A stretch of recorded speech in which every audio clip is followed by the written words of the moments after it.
Uşaqlar, qulaq qafiyəsini başa salacağım. Qulaq qafiyəsi necə olur? Səslənməsinə görə biz həmin qafiyəni tapırıq. Bu səs mənim sarıvanımın səsidir, bax.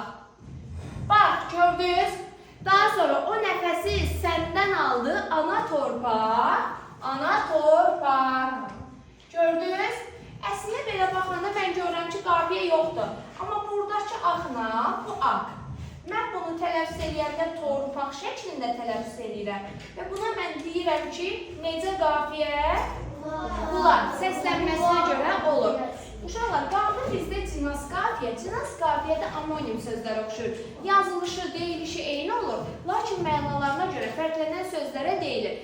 Deyək, məskən saldım Astanada dərində. Məskən saldım Astanada dərində. Dost bağını becərində, dərində. Dost bağını becərində, dərində. Bax, deyib, məskən salmışam dərində. Burada nə mənadadır? Dərinlik. Amma deyib, dost bağını becərində, dərində. Nə mənadadır?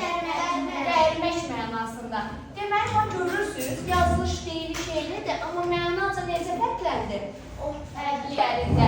Yəni, bax, bu tür şeylərə biz artıq deyəcəyik necə qafiyə? Cinas qafiyə.